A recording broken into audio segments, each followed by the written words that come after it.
En otras palabras, para que la educación que cambia la vida sea efectiva, debe afectar los 4 puntos de la pirámide del aprendizaje: educación mental, emocional, física y espiritual.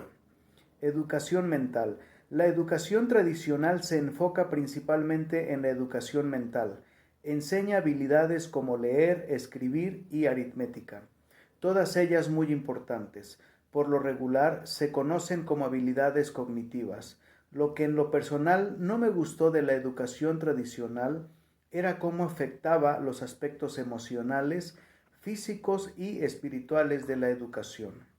Educación emocional. Una de mis quejas respecto de la educación tradicional es que recae en el sentimiento del miedo, de forma más específica el miedo a cometer errores, lo que conlleva miedo al fracaso.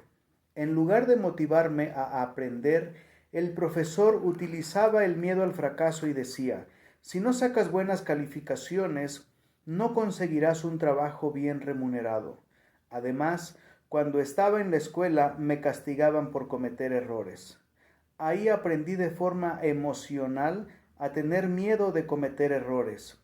El problema se da en que en el mundo real las personas que tienen éxito cometen la mayor cantidad de errores y aprenden de ellos. Mi padre pobre, profesor de escuela, enseñaba que cometer un error era pecado. Mi padre rico decía: cometer errores es la forma en que estamos diseñados para aprender. Por ejemplo, aprendemos a andar en bicicleta cayéndonos y volviéndonos a subir, cayendo y volviendo a subir. También decía: es un pecado cometer un error y no aprender de él. Continuaba con su explicación. La razón por la que tantas personas mienten después de cometer un error es que están asustadas de admitirlo. Por lo mismo, desaprovechan una oportunidad de aprender y crecer. Cometer un error y admitirlo sin echarle la culpa a alguien más, sin justificarlo y sin dar excusas, es la forma en que aprendemos. Cometer un error y no admitirlo o echarle la culpa a alguien más por tus errores es un pecado. Hace poco tuvimos un presidente que tuvo relaciones sexuales extramaritales en la Casa Blanca. En mi opinión, lo peor, aparte de tener relaciones sexuales extramaritales, fue que mintió sobre su aventura cuando lo descubrieron.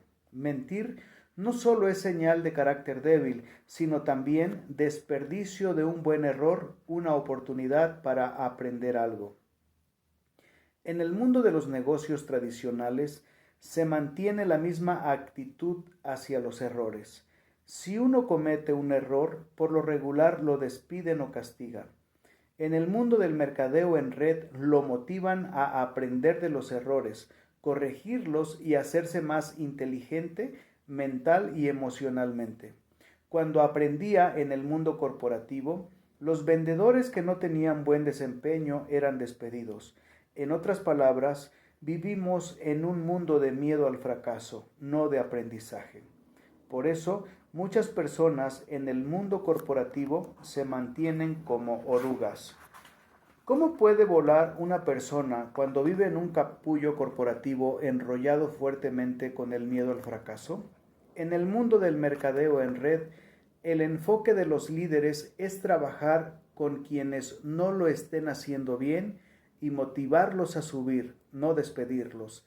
Es probable que nunca hubiera aprendido a andar en bicicleta si lo hubieran castigado cada vez que se cayera y hubiera recibido una calificación reprobatoria en esa actividad. Soy financieramente más exitoso que la mayoría de las personas, no porque haya sido más inteligente, sino porque tuve más errores que la mayoría. En otras palabras, tomé la delantera porque cometí más errores. En el mercadeo en red lo motivan a cometer errores, corregirlos, aprender y crecer. Para mí es la educación que cambia la vida. Cuando uno se separa del miedo, puede comenzar a volar. Si es una persona con miedo a cometer errores y teme al fracaso, un negocio de mercadeo en red con un buen programa educativo es especialmente bueno para usted. He sido testigo de programas de entrenamiento que construyen y restauran la confianza de una persona. Y cuando usted tiene más confianza, su vida cambia para siempre. Del libro La Escuela de Negocios de Robert Kiyosaki.